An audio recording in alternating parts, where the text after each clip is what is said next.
Nice title page there. And here we are, Jazzy Bands. So Jazzy Bands were one of the kind of foremost interests that families got involved with while the fathers were involved with the mining industry. So what they were effectively is it's dance, it's batons, it's brass bands, group demonstrations, walks and talks, and choreographers engaged and drilled friendly competitions and large show events where groups would strut their latest performances. So let's just hit the next page here. So yeah, well, I might also leave that page up. So in relevance to my geographical area where I live in north of Nottingham, this particular area, I live in Snapewood, and there are 7 jazzy bands who are within 3 miles of my location that were around 1980, and there's none now. So the entire industry of the jazzy bands fell apart and fell out of favour. However, I've been able to contact quite a few of the people who were involved with jazzy bands back in the day, and they were able to give me some really interesting insights. Many of them had attended this particular event. So this was arranged by the Forest League of the Juvenile Jazz Bands, and its destination was Kirkby-in-Ashfield, which is a mining town in the border of Nottingham and Mansfield. So it was the 13th of July. It was 1980, and it was an annual event. It was held at the Hollinwell Showground, and it became national news. And not just due to the prestige of the batons and sterling performances that occurred, it was because many of the children were overcome by an affliction. It resulted in 288 children collapsed. There was 16 adults who were affected, and allegedly there was 5 horses and 2 dogs, and 2 children were also affected. So Neil Lancashire, obviously he's the photographer of these. I actually got to meet him personally quite recently. I think it was the 13th of January. I got to speak to him, and he gave me a permission to use his original photographs, in fact, as you can see here. So it was a summer day. It was a hot day, and the annual event became obviously national news. There were people reporting there were a number of ailments, including fainting, nausea, sore throats, trembling, weakness, numbness. Many reports of blisters are forming upon the skin. There was a metallic taste in the mouth, and St. John's ambulance, who were in attendance, were overwhelmed, basically. And there was a policeman quoted as saying it was like a battlefield and there was bodies everywhere. So Bob Rickard of the 14 Times, he kept a detailed account and clippings of the evolving case in the media as it portrayed in 1980. And that formed a structure for a chapter in one of his books called The British Cases of the History of Mass Hysteria and Social Panics in Schools. And that was authored by Bob Rickard and also by Dr. Bob Bartholomew. And the feature on the Hollinwell incident takes precedent in that book and also appears in issue 266 of the 14 Times. It's really hard to get hold of. It's 2010 that came out. I've been unable to get a copy of that particular issue. However, if you use the Wayback When machine, this website you can find here, the link I will post below, you can view the article in full. So, because the Footian website has now been depreciated. So it goes on to explain the mysterious collapse of the 300 young musicians. It was a rural English fate, and it's the most controversial example of mass hysteria. I really hate to copy and paste. I don't want to post anything that he's already posted. I think you can go and check out those websites and see the information that Bob reported on there. And he kept loads of news clippings, what popped up. And there's also some further interviews and comments from witnesses. Now, I will inject here is that I had correspondence with Nottinghamshire County Council and also the Ashtrick District Council and the Inspire Libraries, and they gave me permission really to use their official document of the Hollinwell incident. It took me a while to get hold of it, but eventually they came forth. They said, yes, it's available. You can use this, but it is our one and only copy. So I was able to take it, read it, process it, think about it, and work out how to put together this presentation. Also some of the other ones I've been able to give out and talk to with now quite some, not authority, but I'm talking about some knowledge about this particular incident. There's a lot of detail within this. and it was able to give me a good basis of why I actually agree with the mass hysteria answer, and I understand now why they came to that conclusion, and we'll go through on that as we go through this presentation tonight. So I had to be extra careful that I didn't spill any coffee on this report, but let's have a read through. So here's Neil Lancashire. Now, Neil Lancashire, he told me that, let me tell you a few more things about him, actually. So he was working for the Mansfield Chad newspaper. He was relatively new.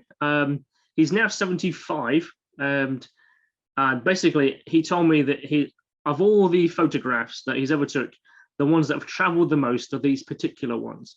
These are ones that have had more traction than anything else because of the story and the mystery of this particular case. He was there covering the story, and he was friends with a number of fate tables there, and how do you call it, presentations going on, and he had a stand there because he was advertising his photography business. And as the children started to faint, and the volume of the children that started to faint, he picked up his camera from his table and started taking pictures. And that's what these pictures are here. They're all taken from on the day. There's about 9 in total. So there's clearly a lot of confusion that was happening. Let me just have back once more to that other one. So clearly there's a lot of confusion. Children are fainting all over. Now, as you can see in the back of this particular picture, there's a fete and a playground going on.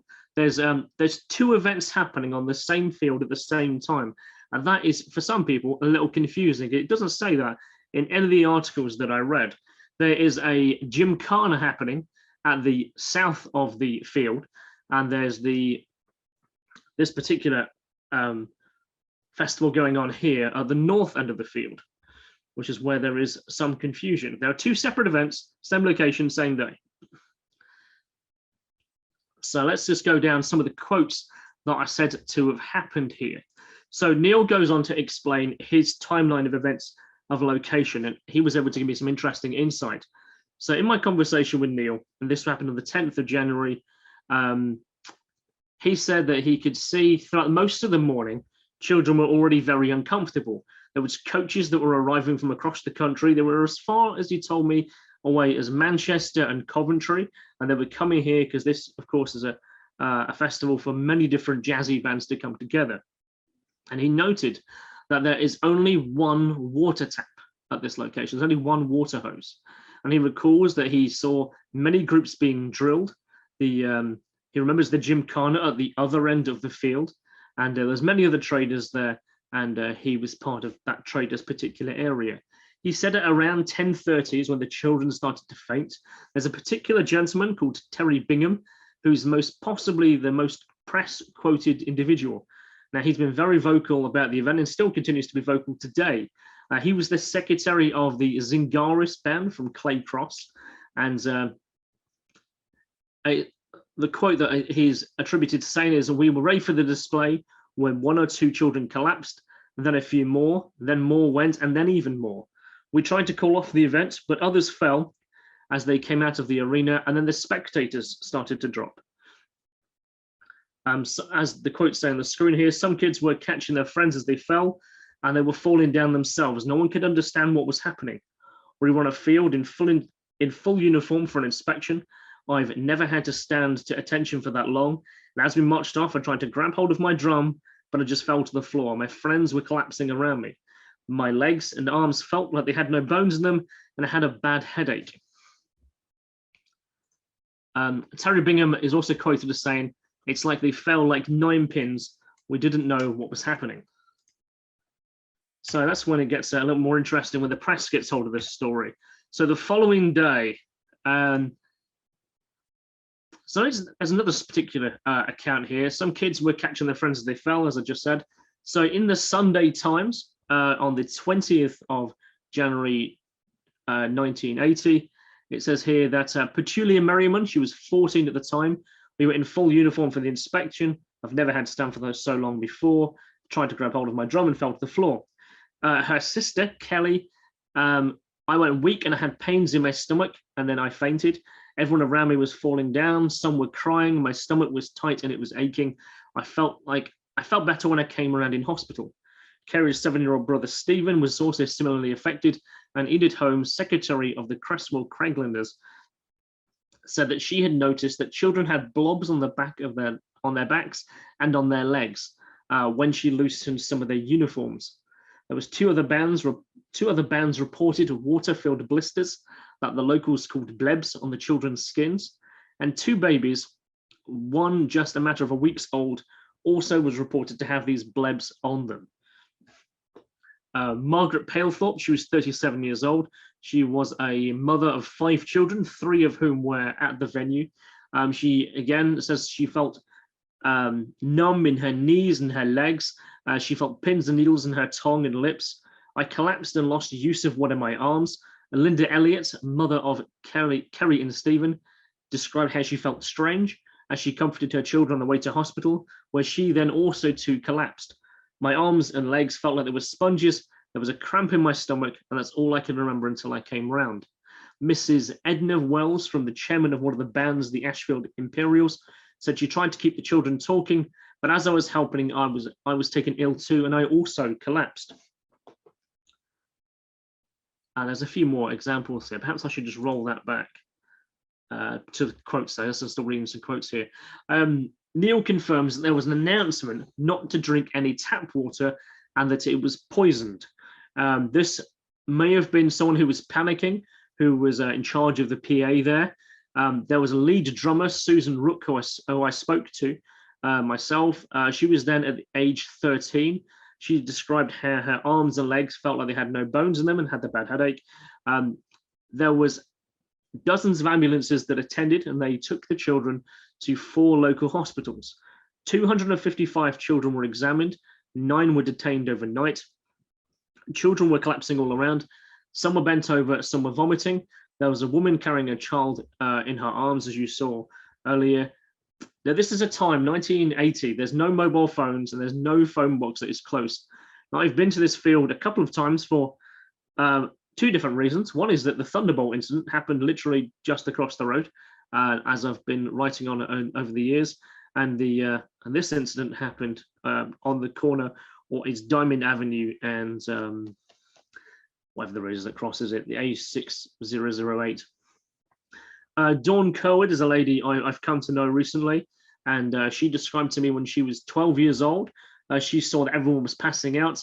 I remember my parents panicking when I got home, as they didn't drive, and we always went everywhere on the band bus, but the person who was the driver of the bus had collapsed, and we had to, it was like 8 o'clock in the evening by the time they got home.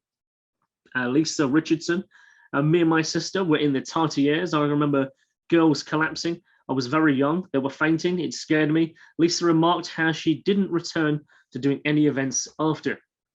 Neil says that there was another call that went out as these children were collapsing. That was not to eat the ice cream from the vans because it was poisoned. So someone clearly was very zealous about the story that was happening there. More fainted. Another call went out, was don't touch the field, it's been sprayed. And then more children fell down. And we're going to come back to Neil's first-hand comments a little while later. So once again, we have emergency services are now arriving. They're taking the children to 4 local hospitals. It's in total, there was 259 people were admitted, 9 were held overnight, 15 adults, 2 babies, and there was also some horses and dogs affected. The press was saying those horses were put down and the dogs were put down, and we'll talk about those companies a little bit later. Who they're actually in that document I've linked in the chat box below. So what happened is still strangely up for debate today. Indeed, we're still talking about it here 40 years on, 42 years on. So what were the findings of that investigation? Was there water that was contaminated? Was there food poisoning? Indeed, there was fears that there was high-frequency communication towers. Was there government testing? Was it a UFO? Was there gas leaking from under the ground?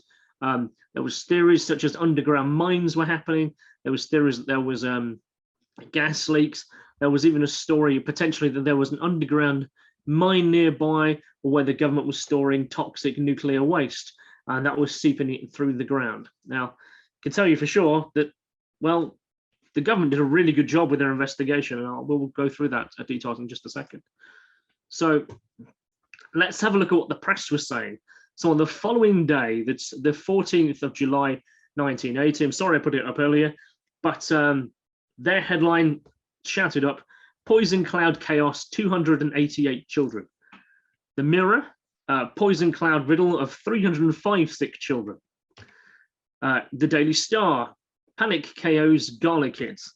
And then we have some more of the headlines there we can browse through if you like. The Guardian there, 288 children at a jazz band contest collapse with mysterious sickness. We have 288 kids in poison riddle, Carnival Day terror as they collapse. And there's those kind of headlines over the following days continued to roll through.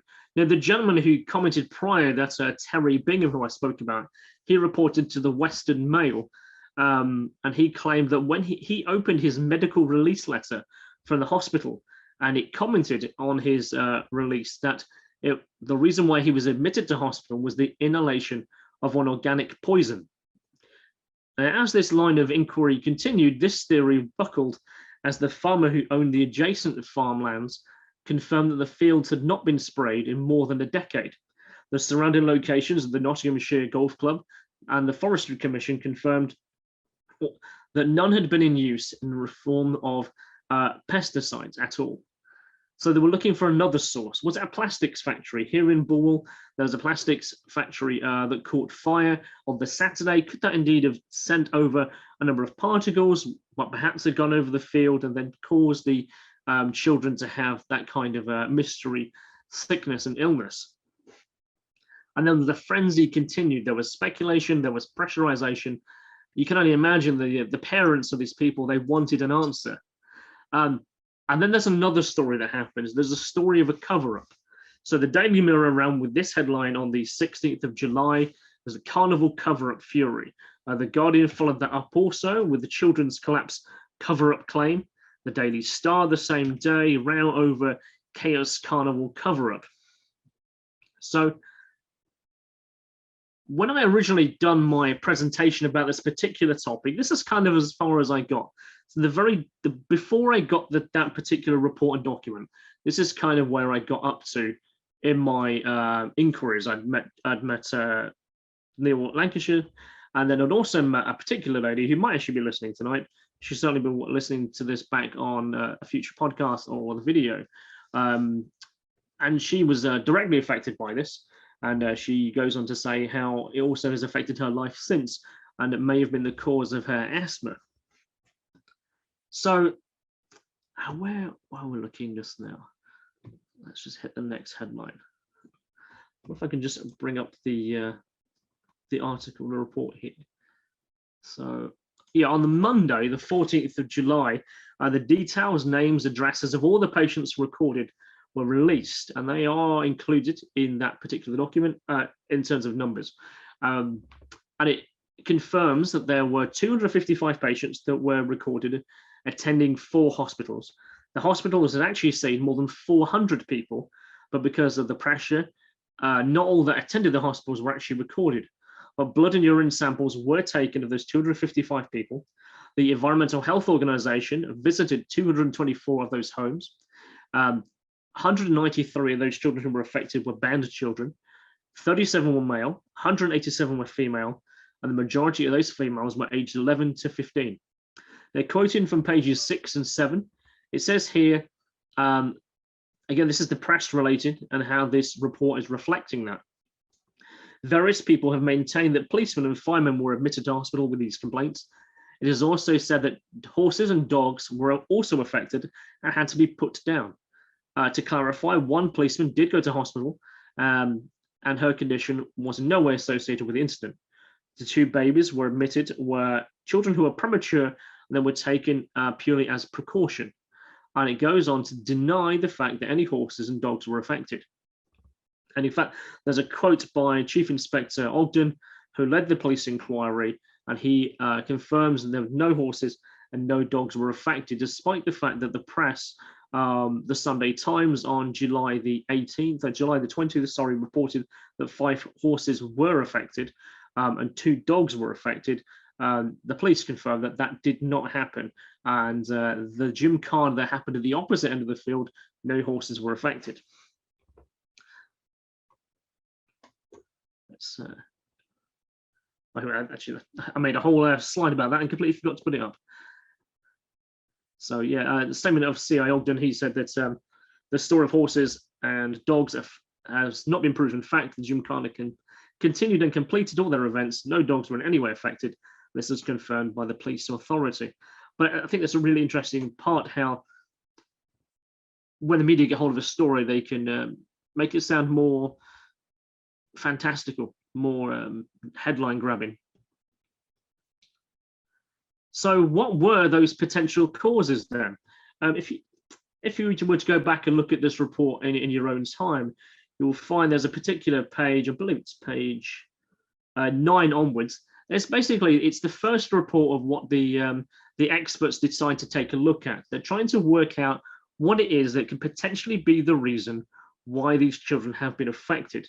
They first look at food poisoning, because that is the thing that the PA makes the announcement about. There's water and food poisoning, and they go on to make a statement that although at the time, this is the Monday, sorry, although the results of all the tests are not yet to hand for food poisoning, is readily apparent that food poisoning was not the cause, because most people have brought their own packed lunch and brought their own picnics. Again, they reference the fireball and the water supply that has been taken on the day for chemical and bacteriological tests. The bacteriological samples were negative so far. We are awaiting further chemical tests, and they are to be awaiting. It will take approximately 10 to 14 days to get them back. But there's no evidence that children use the water from the site, and this theory can be discounted. The one big one, of course, is pesticide sprays. It says here on the particular day in question, they went to the health and safety executive, agricultural inspectorate, spoke to the farm, the police. They also contacted the farm and the surrounding areas, and found they also took samples of chemical analysis of soil and local vegetation. Results of these will be available in 2 weeks. And to support the view of these, blood and urine samples of the patients treated in hospital have also proved negative for toxic substances, although clinicians are still dealing with patients at the time. There was a fear around UVF radio waves, very high frequency radio waves. That was a big worry at the time. Temporary toilets were also put forward as a potential reason. And the reason is that because there was excessive use of proprietary hydrochlorides. So basically there was an excessive use of bleach on the day in Jay's fluid. That's because there was more than 800 people turned up to the event, yet there was only 8 portable toilets there. So one can only imagine the state of those toilets. And that everyone who I know that was there who spoke to me says the toilets were awful. And there clearly was an overuse, an overzealous use of Jay's fluid in cleaning them. So where are we? We're on slide 19. So let's roll through to the next slide. So other theories are put forward, and as they are still put forward today. In fact, this very day, I saw a mention of the Hollinwell incident, and the story of extraterrestrial visitation was the first thing on that list. The ETs were there. That is today, and that was a brand new post by a reader I've never heard of, who posted in a local Facebook group about this location. So that story has not rescinded. Very interesting. But at the day, 1980, numerous other theories have been put forward and advanced by the press and public for low frequency noise transmission to extraterrestrial visitation, and these have been considered but found to be without substance. And that was the director of the environmental health, Mr. James Wood. In the report, actually, there's his phone number listed. I don't quite know if they actually do that these days. So let's have a roll down this. So in the following day, actually, let's just roll that back up just 2 more. So what they decided to do was to try and find out of those bullet points they looked at, such as the water, such as the food. They came up with 15 precise examples of what it could be. And on the following week, they had a press conference that contained literally the who's who of the people who would know. There was the councillors were there from Nottingham City Council. There was the chief executive officer. There was the director of environmental health. There was a senior environmental health officer from the Queen's Medical Centre. There was Nottingham Constabulary there. There was the Public Health Laboratory Service from London. There was a community physician. There was a biochemist from the University of Nottingham. There was a registrar for the A&E from Queen's Medical Centre. There was the Agricultural Safety Inspectorate was there. And they gave a large and press conference of which they had a question and answer with the community. And in that press conference and that press statement, which is contained within this document that you can have a look at yourself, this was their 15 findings. It's worth having a look at what these are. So this is what they were put forward, and this is what their answers were for those particular points. So number one was that they can effectively and finally dismiss any connection with chemical, agricultural compounds. There was we can rule out the theory of toxic gases beneath the ground. This is virgin land. Test boreholes have been here, but there was no noxious gases. The symptoms exhibited rule out food poison and viral infection. There's no chemical or bacterial contamination of the water supply. All tests were negative. We consider the theory of fans emitting low frequency waves causing sickness, such as ultrasound. There's no evidence for this. The nearby fire at the plastics factory, some 10 miles away, literally where I live, the wind was actually blowing the wrong direction. It was suggested that there was seepage from a nearby test borehole for methane gas. That bore cap was capped effectively before the event took place. The possibility of toxic waste nearby. There we examined the possibility that the dry cleaning of the children's clothing with poor ventilation had led to the symptoms. We were informed that all clothing is hand washed. That demolished that possibility. The theory was advanced that fluorine emissions have been caused by the excess cleaning in the toilets. There was suggested that radio waves were the cause. It did happen to be that there actually was a VHF radio transmitter just 100 yards away from the location. However, it was actually only used by the RAC as a relay post, and that was its only purpose. And that was the only signal going through. We were informed that there was a railway tunnel about half a mile from the location that had been opened up, and there was a fear, I guess it's 1980, that toxic waste was being dumped in there. That was found to not be true, and the story of that is entirely fabricated. There was, I'm reading that from here. So many of the theories and suggestions put forward by people, such as the possibility of chemical combinations between diesel and bleach, were considered and ruled out. Exhaust fumes from vehicles that may have had the effect didn't have any effect on them. The conclusion was from the director of the environmental health control for this authority that for all the scientific and medical reasons why people should pass out, 255 children, 12 adults, 2 babies went to hospital, there's actually no reason environmentally that they could find to be the reason why any of these people passed out at all. That's I do love that statement there about the extraterrestrial visitation. Well, I do, because it was been found to be without substance. However, when it comes to chemicals, chemicals are indeed a story that persisted afterwards, and with good reason. So, where are we looking on here? My notes here. We've gone down to the 15-point conclusion.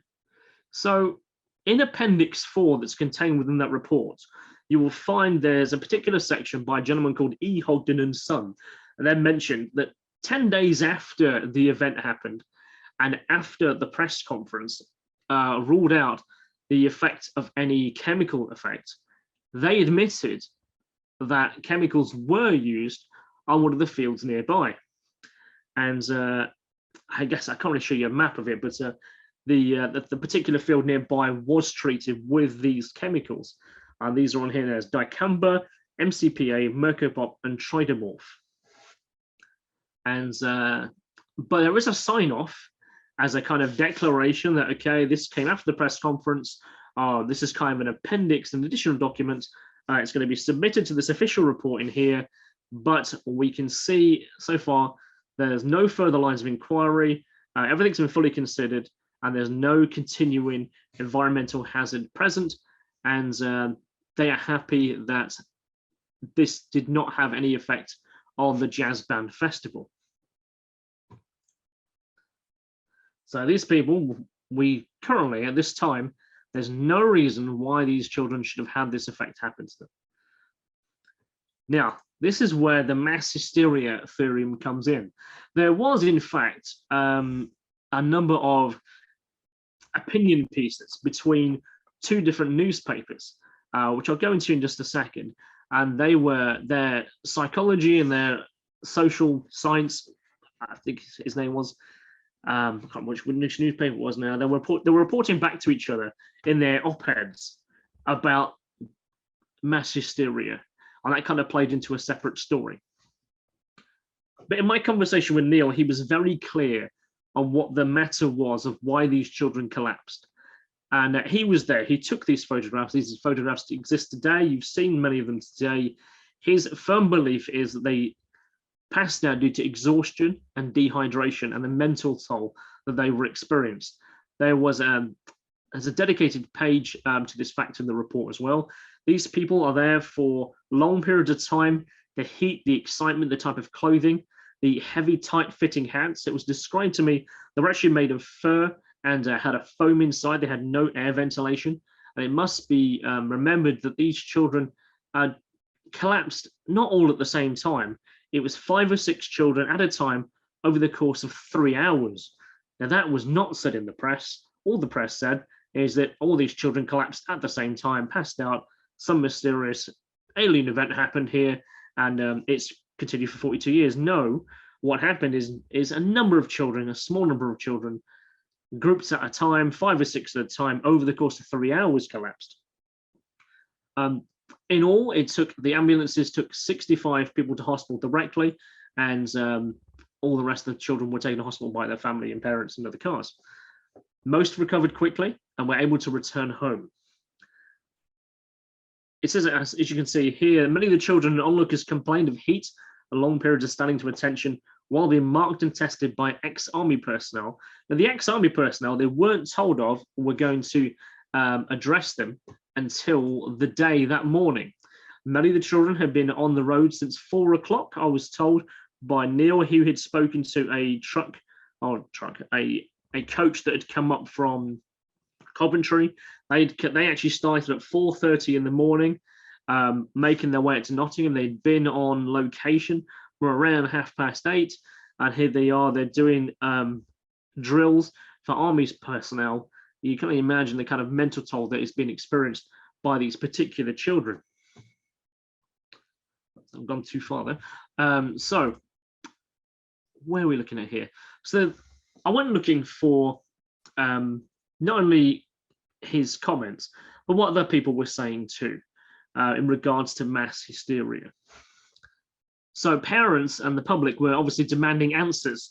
What happened to their children? There's an emotional drive that the most vulnerable of our society have now had some kind of experience that's happened to them. So there was the British Psychological Society, the spokesman, Dr. John Nicholson and Dr. William Thomas. So these are the two gentlemen I spoke to earlier. They were replying to each other in op-ed documents between the Daily Telegraph and the London Standard. And they were talking about mass hysteria. And there's a statement that was read at the press briefing at the end of that particular week by Chief Inspector Ogden. And it says that a large number of small children have been paraded and standing to attention for some time. They were under pressure due to the occasion. He too concluded that hysteria spread from the first few, after the first few had toppled over. A publication, a report called the Hollinwell Incident Report, which is this document here that you can have a look at. There is 2 more reports contained in that document where the same kind of story has happened. Now, one of those particular locations happened in Newcastle, a place called Hazelrig, north of Newcastle, where the same pattern of events occurred as did happen at Hollinwell. 172 people were taken to hospital with nausea, stomach cramps, dizziness, headaches, vomiting. 82% of those people were aged 8 to 14. Original investigations, including food poisoning, chemical environment, and temperature. The conclusion to that in 1962 was that it was mass hysteria. There was a further case to that that happened in 1970, where children indeed passed out under much the same condition.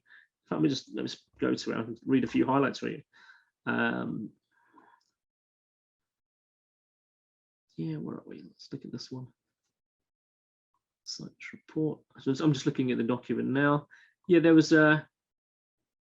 Yeah, there was a school where 30. This actual one was really interesting. There was 30 children collapsed over the course of a day at a school. What had happened here is that one or two children felt dizzy going into school one day, and it made other people feel sick and dizzy in and around them. The school nurse told the children to go outside, go sit under a tree, have a rest, keep yourself calm. And as people came to join them to see what was going on, they also too collapsed. Indeed, a teacher also collapsed. But the school nurse was kind of having none of it. And she said, come on, kids, come over. Okay, you've had a rest now, come into school, back to normal. All the kids got up and the symptoms were alleviated. And then at break time, as the story kind of progressed in the school, as the children congregated at break, at recess, it started to happen again. The psychological condition that I'm feeling faint, I'm feeling nauseous, I'm feeling tired, I'm feeling sleepy, and people started to collapse again, including more teachers, including more students. That is included in the report, how effectively a psychological condition can be passed around between different people. So let's there was a particular regional MP called Dennis Skinner. He was one of 3 MPs who called for a government inquiry and stated that the mass hysteria answer was an insult to the intelligence and is a cover-up by the establishment. Arthur Peacock of the Mansfield Ecology Party, he says this is a public scandal and wanted everyone to raise up in arms and to demand a government investigation. And he says it's ludicrous to put the blame on mass hysteria. Locals shared that they never felt they were fully informed. Now, I've spoken to a number of people now from the particular area, some in their 40s and 50s, and one particular lady who says it was a very painful time in her life, and it was a chapter that she's now closed and has moved on. There was a Reddit thread that I saw on the particular topic, and there was a mention that birth defects were reported. Now, I've been unable to confirm that. I reached out to that particular poster who commented that. I have not had a reply. Someone says that there was a mass allergic reaction that was suffered by the victims, such as these blebs that appeared to be on people. But that was them blebs, other than to say blebs existed, they're not really mentioned or as part of the investigation at all. And the matter was fully stopped. So a week later, this is the revelation. It's mass hysteria, job done, story's over, no problems. However, you can imagine these local people. I think, personally, when the most vulnerable members of society are facing these ailments, I think a lot of people locally felt they were shortchanged and didn't get the full answer. Now, in 2000, I might as well leave that up, actually. Not that I finished, but so investigative journalism in 2003 from the BBC, a documentary series was produced called Inside Out, and that was entitled The Hollinwell Incident, and it reopened the discussion and brought the topic back to the forefront. Terry Bingham, who was the parent of one of the children who we spoke about earlier, said, "We knew something was wrong, and as the children started to faint and to drop, I don't think mass hysteria caused it. I think it was insecticides." Stephen Mitchell, who was an ambulance worker who responded to the call on the day, says a lot of young people were very distressed. Their eyes were very sore. In fact, Chris, can I just stop sharing? Is that probably the best way if I just continue talking? Can you still Yeah. hear me? Okay. So if I just go back to me, it's probably much easier than just having a title card up there. So Steve Mitchell, he was an ambulance worker. He responded to the emergency call and said there was a lot of young people who were very distressed, and their eyes were very sore and had severe breathing difficulties. And there was a smell in the air that was very distinctly chemical. With the bands marching up and down, they were dispersing the chemical into the air.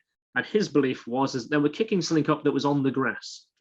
Hazel T, the same weekend of the Hollinwell incident, I collapsed in my uncle's garden at Kirkby-in-Ashfield close by.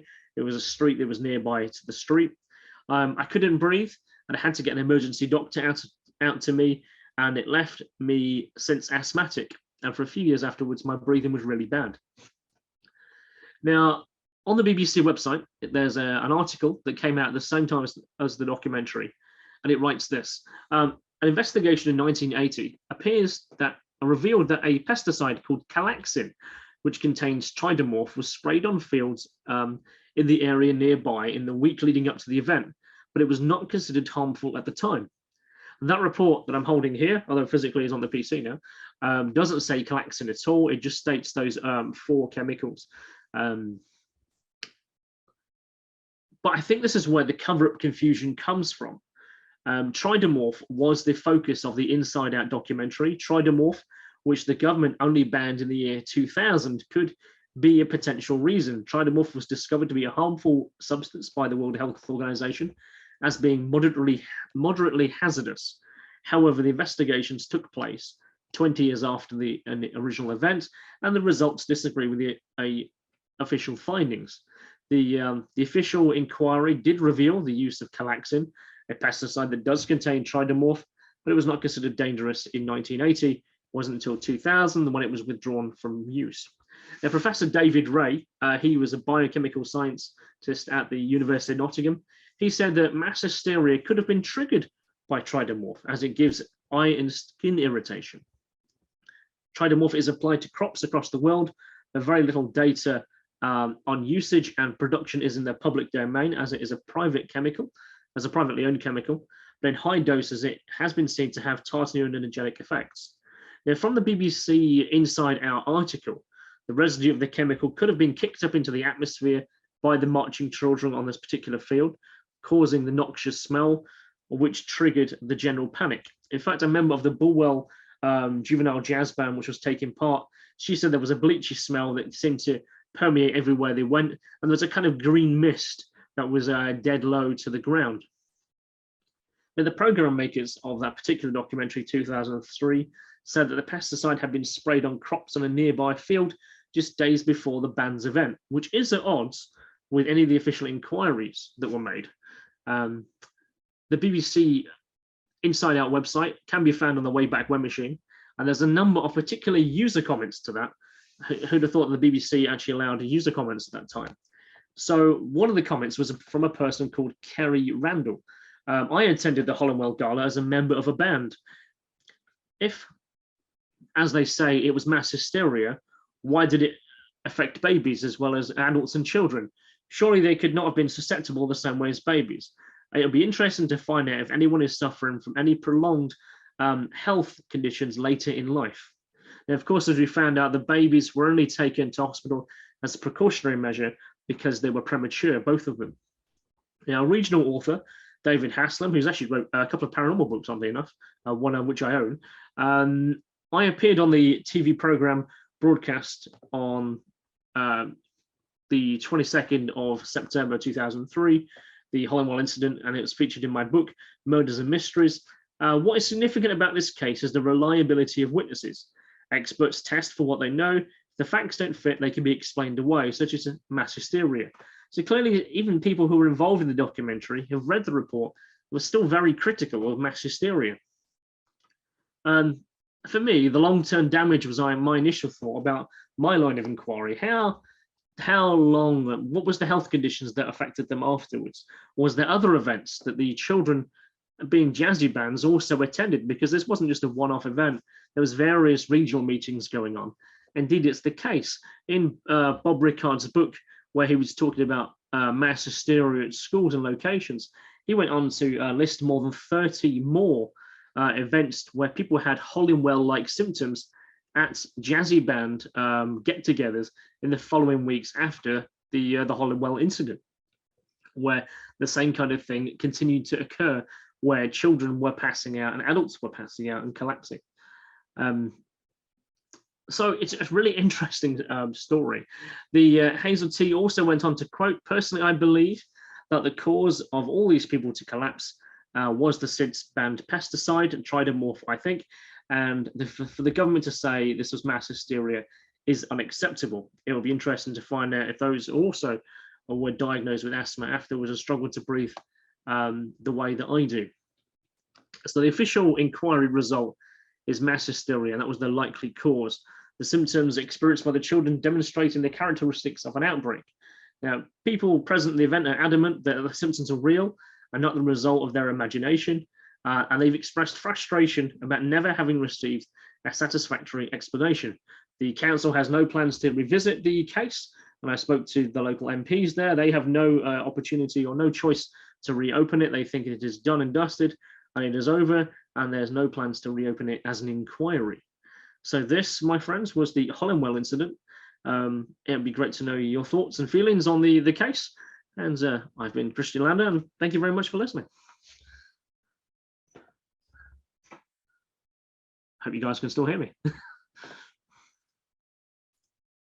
Sorry, struggling to unmute then. Thank you so much, Kristian. That was an amazing chat. I love your talks. They're so different from some of the stuff that I would actually be involved in research myself.